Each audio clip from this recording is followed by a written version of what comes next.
Hey YouTubers, it's Steve again, broadcasting from Rescape, my channel that seeks to aid and benefit people by making them aware of their fundamental perceptions of reality, and then by doing so allowing them to alter them in a safe manner if they wish to do so, and then for me to present ideas that would allow people watching these videos to go out and do their own research so that they could have a more open mind or broad awareness of what things are based off a different fundamental view perception. So today oh my goodness, today's important because if I don't get today's right, like these are all one take videos and most of them are just off the cuff, and so today I'm going to be doing it on love. Now the problem with me doing it on love is that this video is going to be the only video or the first video I do on love.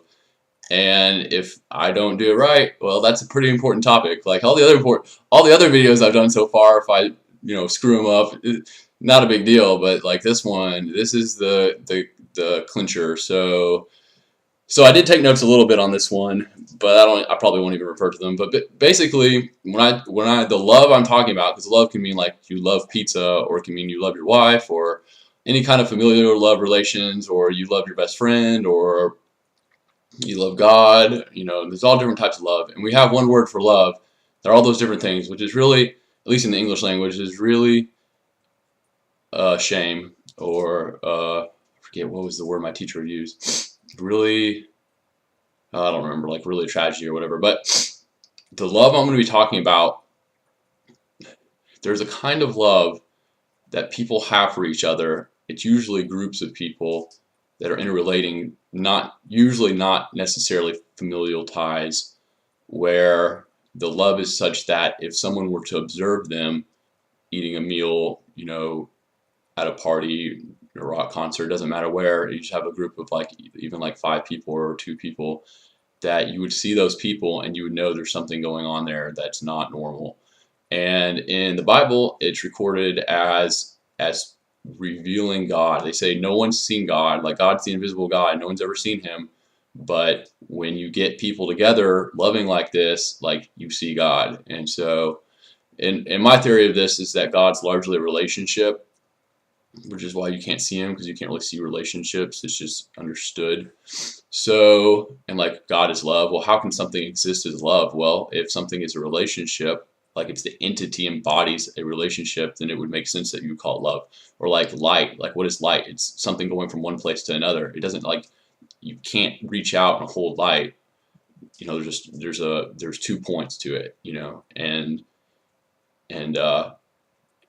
so it's like this again, it goes back to the law too, like what's actually going on here. So anyway, so other examples, like, again, I try not to make this religious channel, but some of the best examples of this kind of love are in the Bible. So just from even like an agnostic standpoint, if you want to study like what is the ultimate form of love, and you're not biased with like religious propaganda, you're going to go to the New Testament, read about these people, like they really knew they had something going on.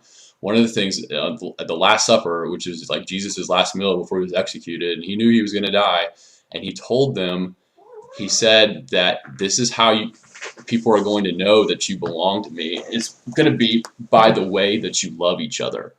So you've got 12 disciples, 11 legitimate, and somehow based off their relationships with each other, that's going to determine, like, someone's going to look at that and they're going to be like, something's different about these people. Like, oh, they were with Jesus. Well, how do you know? It's like, look how they love each other. Like, only someone that knew Jesus could love like that. So, and if you take like an agnostic or an atheist, just walk them to any kind of church of any denomination anywhere in the world, what churches would have that? It's like not many that I know. I've seen something like documentaries in third world countries and things like that, but most churches don't have that kind of love, and wherever it got lost along the way, I don't know. But that's the kind of love I'm talking about. It's the penultimate, one step below God love that everybody can have for each other if they knew how to do that. So okay, referring to the list, basically being relationships with each other, like what do you see in relationships that maybe would limit this kind of love? And the first one is there's a large level, when you get groups of people together and there's a large level of anxiety. No, go away, Glow. Go away, man, she's anxious today. Yeah, my cat's anxious, so maybe that says something about our loving relationship. But no, you get people together and they don't know. They're like, oh, what's so and so going to think about me, or is this coming across the right way? And it's hard because there's groups of people. Like when you're in a group of people, it's much more. If you're like with one person and they judge you, then it's like, oh well, screw them, you know. But if it's a group of people, you really have to start questioning yourself, like, what's wrong with me? I don't fit in. And so there's that block. And then that leads to competition, people trying to be who can be the most liked or who can be the most popular. So there's that block. And then there's the being judged block, because when you compete with someone, you're judging them, or someone's competing with you, they're immediately judging you, and so that's a block.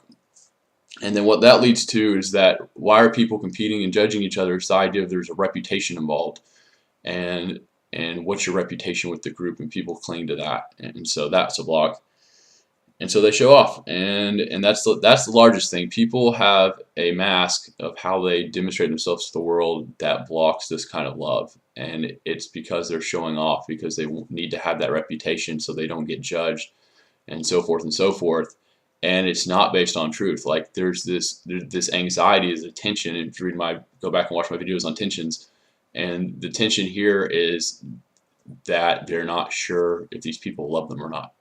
And if everybody's like that, they manifest that into reality, and that nobody loves each other like that, because they're all anticipating people maybe not loving each other like that. So if you watch my video on like the kind of faith, like there's a bad kind of faith that's based off anxiety and anger and fear and things like that, and then there's the kind of faith that's like, oh, there's like this understanding involved, like, okay, it's like that makes sense. Well, the understanding of this is that they're your friends. Like it's just simple as that. They're like, oh, these people are my friends, and then it doesn't, I mean, you don't have to show off anymore because they know who you are. And so if you show off, you're going to seem like you're goofy, and you don't have to worry about your reputation because they know you.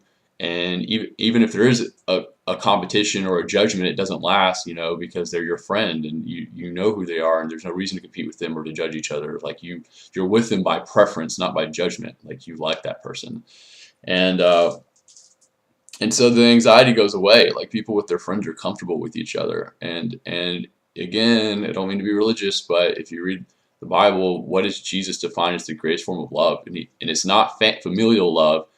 It's literally, he says, no greater love has someone than this, that they lay down their life for their friends. So it's friendship. Like that's the kind of love. And it's not just hanging out with your friends at a party. It's if you get a group of people, however size, maybe like 5 people, and they're somewhere doing whatever, it doesn't matter, and each of them individually understand, it's understood that any other person in that group would die for them. Like like no questions asked, would they lay down their life for them. That's the kind of love that Jesus was talking about.